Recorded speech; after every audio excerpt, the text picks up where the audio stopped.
আপনি কি জানতেন একটি মাস্কারা খোলার 3 মাস পর ব্যবহারের অযোগ্য হয়ে যায়? না জানলে সাথেই থাকুন। আসসালামু আলাইকুম everyone, welcome back to my channel. আমরা যারা আমাদের স্বাদের মেকআপ যুগ যুগ ধরে সাজিয়ে রেখে দিই, কালেকশনে রেখে দিই, তাদের জন্য আজকে এই ভিডিও। কিছুদিন আগ পর্যন্ত আমি ভাবতাম মেকআপের কোনো এক্সপায়ারেশন নাই, মেকআপ একবার কিনলে আজীবন থাকবে। লিপস্টিক, নেইল পলিশ এসব তো আমি সাজিয়েই রেখে দিতাম। কিন্তু যখন জানতে পারলাম এদেরও অ্যাকচুয়ালি একটা পিরিয়ড আফটার ওপেনিং থাকে এবং এক্সপায়ারেশন ডেট থাকে, তখন আসলে মনটা ভেঙে দুই টুকরো হয়ে গেল।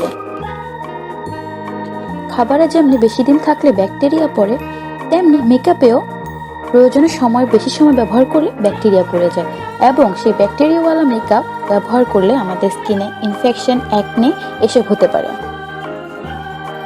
আমি আমার আগের ভিডিওতে পিরিয়ড আফটার ওপেনিং নিয়ে কথা বলেছিলাম। সবগুলো প্রোডাক্টের পেছনেই একটি খোলা কৌটা দেওয়া থাকে, যেটার মধ্যে সেই প্রোডাক্টটা খোলার পর কতদিন পর্যন্ত ভালো থাকবে সেই বিষয়ে জানা যায়। কিন্তু কিছু কিছু প্রোডাক্টের মাঝে মাঝে দেওয়া থাকে না। আসুন আজকে সেসব প্রোডাক্ট নিয়ে জেনে নিই। প্রথমে পাউডার বেসড প্রোডাক্ট, আমাদের ফেস পাউডার, আই শ্যাডো, ব্লাশন, অনেক কিছু যেগুলো পাউডার বেসড হয়ে থাকে। এগুলো ম্যাক্সিমাম 2 থেকে 3 বছর টিকে থাকে ব্যবহারের পর, তারপর আর ব্যবহার করা যায় না, করলে প্রবলেম হয়। ক্রিম বেসড প্রোডাক্ট যেমন লিপস্টিক, ফাউন্ডেশন, কনসিলার, এগুলো 12 থেকে 18 মাস টিকে। আবার অয়েল ফ্রি হয়ে থাকলে তারা আরেকটু বেশি টিকে। আমরা চোখে যেসব প্রোডাক্ট ব্যবহার করে থাকি, মাস্কারা, আইলাইনার, কাজল, এগুলোর বিভিন্ন বিভিন্ন পিরিয়ড আফটার ওপেনিং হয়ে থাকে।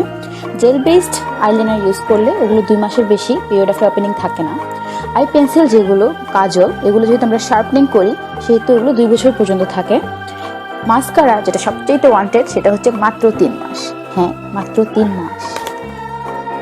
চোখের প্রোডাক্টগুলো একটু বেশি সেন্সিটিভ, কারণ এগুলো আমরা চোখের আশেপাশে ব্যবহার করি। এই ব্যাপারে আমাদের বেশি সচেতন থাকা উচিত। যদি একটু হেরফের হয়, চোখে কি হতে পারে কেউ জানে না। আর স্কিন প্রোডাক্ট যে কিছুই, সে ফাউন্ডেশন হোক কিনা লিপস্টিক হোক, আমরা যদি উল্টাপাল্টা নষ্ট হওয়ার পর ব্যবহার করি, তাহলে যে কারণে যে সৌন্দর্য বাড়ানোর জন্য ব্যবহার করছি সেটাই উল্টা ক্ষতি হতে পারে। আমাদের স্কিনে কি হবে বলা যাচ্ছে না। আমাদের এই স্বাদের মেকআপ প্রোডাক্টগুলো তাদের নির্দিষ্ট দিন পর্যন্ত টিকিয়ে রাখার জন্য আমাদের উচিত তাদেরকে ভালোভাবে প্রিজার্ভ করে রাখা। যদি উল্টোপাল্টাভাবে ক্যাপ খুলে রেখে দেয়, তাহলে তার পিরিয়ড আফটার ওপেনিং পর্যন্ত সে যাবে না, এর আগেই নষ্ট হয়ে যাবে।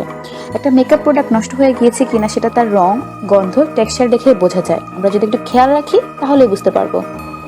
আরেকটা ইম্পর্টেন্ট কথা, আমাদের উচিত অ্যালকোহল প্যাচ দিয়ে আমাদের যে পাউডার বেসড প্রোডাক্টগুলো আছে সেগুলোর সারফেসটা প্রতিদিন না, কিছুদিন পর পর মুছে রাখা। তাহলেই আমরা সেফ টাইমে সেফ প্রোডাক্ট ইউজ করতে পারবো। সো ওভারঅল আমাদের উচিত এক্সপায়ারেশন ডেট খেয়াল রাখা, পিরিয়ড আফটার ওপেনিং খেয়াল রাখা, এবং প্রোডাক্টগুলো কিছুদিন পর পর পরিষ্কার করে ফেলা। যেমন আমাদের মেকআপ ব্রাশ, এগুলো অবশ্যই আমাদের পরিষ্কার রাখা উচিত, এবং যে পাউডার বেসড প্রোডাক্ট সেগুলো অ্যালকোহল প্যাচ দিয়ে মুছে ফেলা উচিত। আশা করি আজকে আপনারা আপনাদের সব মেকআপ প্রোডাক্ট চেক করবেন, যেগুলো নষ্ট হয়ে গিয়েছে, ডেট ওভার হয়ে গিয়েছে, পিরিয়ড আফটার ওপেনিং পার হয়ে গিয়েছে, এগুলো ফেলে দিবেন। আজকে এতটুকুই। Thanks for watching. Please like and subscribe.